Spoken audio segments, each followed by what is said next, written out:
Her stepfather traded her away, but he cherished her forever. The sun hung low over the endless expanse of the desert, painting the red rocks of Monument Valley in shades of amber and gold. Elena Martinez stood at the edge of her trading post, her long dark hair catching the warm evening light. The turquoise jewelry that adorned her neck and wrists, gifts from her late mother, seemed to hold the very essence of the sky above. She had grown up in this harsh but beautiful land, learning the ways of both her mother's Apache heritage and the frontier life that her stepfather, Samuel Briggs, had built from nothing. Samuel was not a cruel man, but he was practical above all else. When Elena's mother died 3 years ago, he had kept Elena close, not out of love, but because she was useful. She could speak 3 languages, trade with the local tribes, and keep the books better than most men twice her age. But times were getting harder.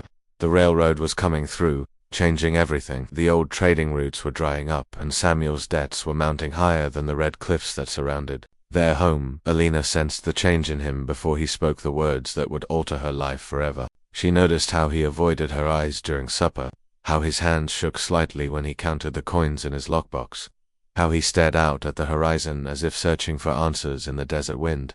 The conversation came on a Tuesday evening, just as the last light was fading from the sky. Samuel cleared his throat, a sound that seemed to echo in the small room like thunder before a storm. "Elena," he began, his voice rough as sandpaper, "I've made arrangements for you." She looked up from the ledger she was updating, her pen pausing mid-word. Something in his tone made her stomach tighten with worry. What kind of arrangements? Samuel couldn't meet her eyes. Instead, he stared at his weathered hands, folded on the wooden table between them.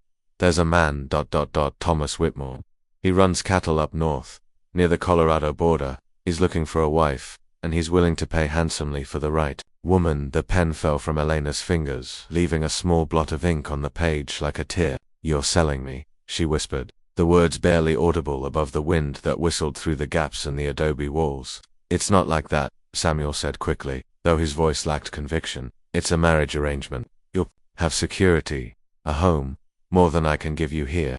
Elena stood slowly, her chair scraping against the floor. She walked to the window and looked out at the vast landscape that had been her world for 22 years. The mesa formations stood like ancient sentinels, unchanged and unchanging, while everything else in her life crumbled around her. She asked, her breath fogging the glass, "He arrives tomorrow." That night, Elena couldn't sleep. She sat outside under the canopy of stars, listening to the distant howl of coyotes and the whisper of wind through the sagebrush. She thought about her mother, who had died too young, and about the stories she used to tell of ancestors who roamed these lands freely, following the seasons and the herds. Thomas Whitmore arrived as promised, riding a fine black stallion and leading a pack train of supplies. He was a man in his 40s, tall and lean, with sun-weathered skin and eyes the color of storm clouds. He spoke little during the brief introduction, studying Elena with the same calculating gaze he might use when examining livestock. The transaction was swift and businesslike. Money changed hands, papers were signed, and within 2 hours, Elena found herself mounted on an unfamiliar horse, her few possessions packed in saddlebags, ready to leave the only home she had ever known. But as they rode away from the trading post, something unexpected happened. Thomas, who had been silent since their departure, suddenly reined in his horse and turned to look back at the small adobe building growing smaller in the distance. Elena followed his gaze and saw her stepfather standing in the doorway, his figure dark against the sun-bleached wall. Even from this distance, she could see that his shoulders were shaking. "Your stepfather," Thomas said quietly, his voice different now, gentler somehow. "He didn't want to let you go." Elena looked at him in surprise. "What do you mean?" Thomas was quiet for a long moment, his eyes still fixed on the distant figure. "He came to me 3 times before we made the arrangement. Each time, he tried to back out. Said he'd find another way to pay his debts. Said you were all he had left of your mother." A lump formed in Elena's throat. "Then why ... Because he knew what would happen if he didn't pay those debts. The men he owes aren't patient or kind.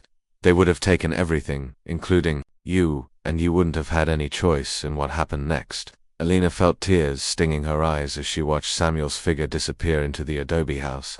All this time, she had thought he was discarding her like an unwanted burden, but perhaps he had been trying to save her in the only way he knew how. They rode in comfortable silence for a while, the horses' hooves creating a steady rhythm on the hard-packed earth. As the miles passed, Elena found herself stealing glances at her new husband. There was a sadness in his eyes that matched her own, a loneliness that seemed to go deeper than the vast landscape around them. "Why did you agree to the arrangement?" she asked finally, her curiosity overcoming her reserve. Thomas was quiet for so long that she thought he wouldn't answer. When he finally spoke, his voice was barely above a whisper. "I lost my wife and daughter to fever 2 years ago. The ranch has been empty ever since, just me and my foreman rattling around in a house built for a family." He paused, his jaw working as if the words were difficult to form. "I'm not looking to replace them, no one could, but maybe we could find something different, something healing." As they made camp that first night, Alina watched Thomas move around the fire with practiced efficiency. He was gentle with the horses, patient with the cooking, and he made sure she had the warmest blanket and the softest spot near the fire. These were not the actions of a man who saw her as property. Under the vast dome of stars, with the fire crackling between them, they began to talk. Really talk. Thomas told her about his ranch, about the mountains that surrounded it and the streams that ran clear and cold even in the heat of summer. He spoke of his horses, of the cattle that grazed in meadows green as emeralds, of a life so different from the harsh beauty of the desert that it seemed like a dream. Alina shared stories of her mother, of the Apache traditions she had learned, of the languages she spoke and the skills she had acquired helping Samuel with his trading business. She watched Thomas's face in the firelight and saw not calculation or possession, but genuine interest and growing respect. Days passed as they traveled north, and with each mile, the landscape began to change. The red rocks gave way to rolling hills, the sagebrush to pine trees, the harsh desert sun to cooler mountain air. And with the changing landscape came a changing relationship between Alina and Thomas. He never pressured her, never demanded more than she was willing to give. Instead, he courted her with small kindnesses, wildflowers picked along the trail, the choicest portions of their evening meals, stories shared in the gathering dusk that revealed the depths of his character. When they finally reached Thomas's ranch, Alina understood why he had described it with such love. The house sat in a valley surrounded by towering peaks, with a stream running nearby and pastures that stretched toward the horizon. It was beautiful in a way completely different from her desert home, but beautiful nonetheless. That night, as Alina stood on the porch of her new home, she thought about her stepfather. She wondered if he was looking up at these same stars, if he was thinking about her, if he was regretting his decision. But now she understood that his choice had been made not from callousness, but from a desperate kind of love, the love of a man who would sacrifice his own happiness to ensure her safety.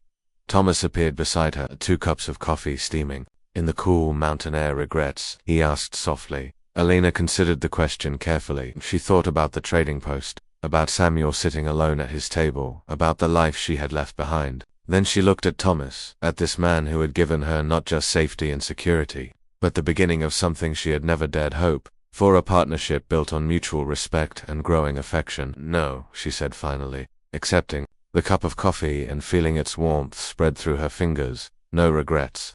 In the distance, a wolf howled, its voice carrying across the valley like a song of freedom and possibility. Alina smiled, knowing that sometimes the most precious gifts come disguised as losses, and that real love can grow in the most unexpected soil. Samuel had traded her away, yes, but in doing so he had given her something more valuable than she had ever imagined, a chance at a future where she could be truly cherished, not as property or obligation, but as a partner and an equal. And perhaps, in time, she would find a way to let him know that his sacrifice had not been in vain. The stars wheeled overhead, ancient and constant, witnesses to the small human dramas that played out beneath their light. And in a valley in Colorado, 2 people who had found each other through loss began to discover that sometimes the end of one story is just the beginning of another.